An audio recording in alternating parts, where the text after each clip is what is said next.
श्रीमने परमात्मने नमः। अष्टादश अध्याय।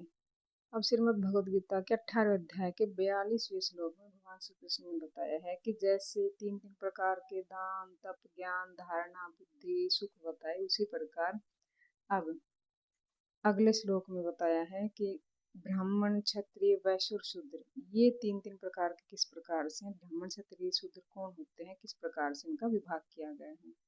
तो समोदमस्तपः शौचं शान्तिमार्जवमेव च ज्ञानं विज्ञानम् आस्तिक्यं ब्रह्मकरम स्वभावजम्।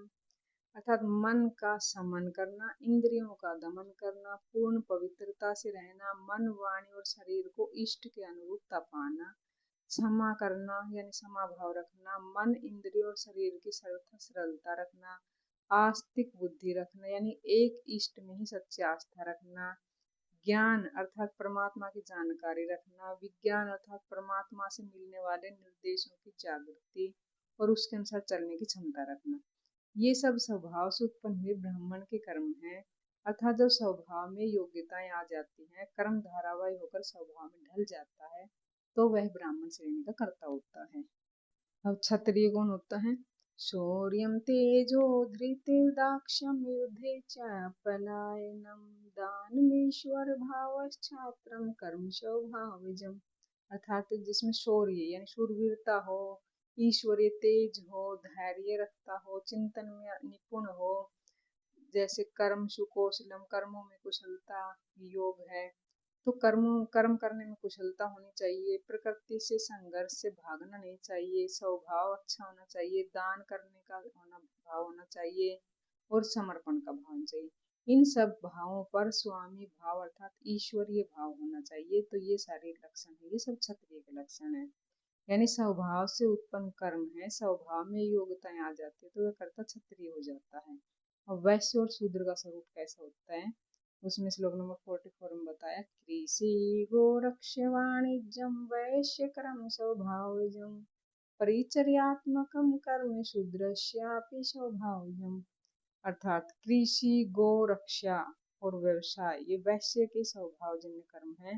यानी गो पालन ही क्यों, भैंस क्यों क्यों नहीं कहा, बकरी क्यों नहीं कहा, तो इस प्रकार से गो शब्द होता है इंद्रिय के लिए, यानी हमारी जो इंद्रियां हैं जो विषयों को और आकर्षित होती रहती हैं, तो अंतःकरण इंद्रियों के लिए गो शब्द प्रचलित है, इसलिए गो रक्षा करते हैं इंद्रियों की रक्षा करना, ना कि कोई गाय भैंस। तो इस प्रकार से गो रक्षा करना, कृषि करना, व्यवसाय करना सब वैश्य के स्वभावजन कर्म है।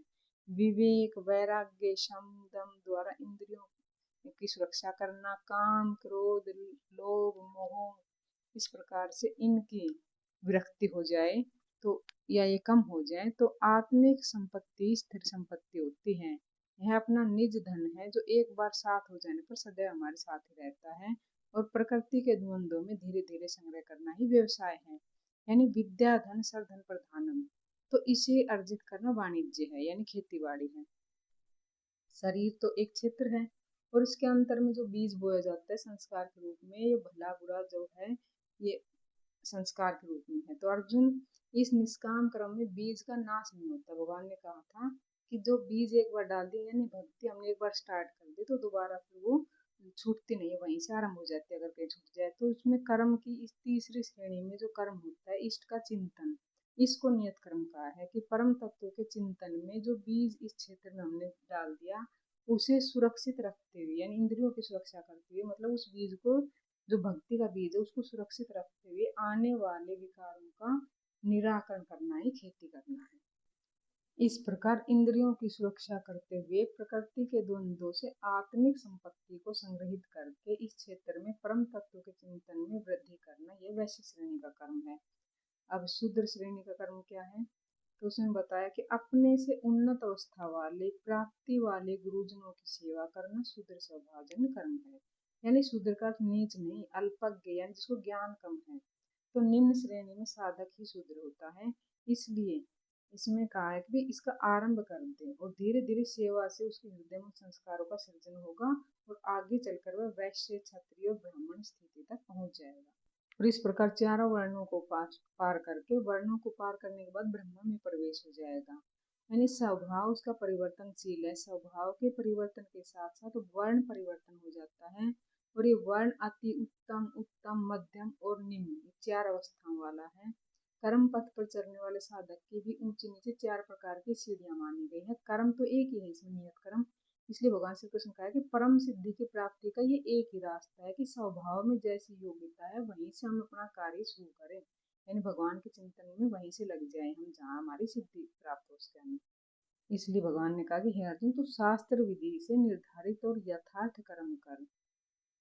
इसलिए भगवान ने कहा अगले श्लोक में, श्रेयान स्वधर्मो विगुण है पर धर्मात् स्वनुष्ठितात् स्वभाव नियतम कर्म कुर्वान प्राप्नोत किल्बिषम्।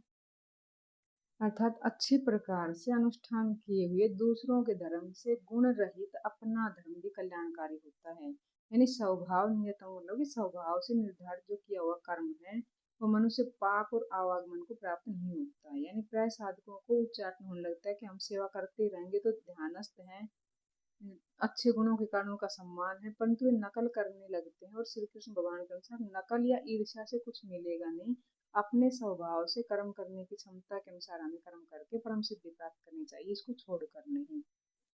इसलिए भगवान ने कहा है कि जो अहंकार, बल, घमंड, काम, क्रोध, भय और आंतरिक वस्तुओं के चिंतन को त्याग कर और ममता रहित होकर जो शांत अंतःकरण वाला पुरुष होता है वही ब्रह्म पर ब्रह्म को प्राप्त करने के योग्य होता है।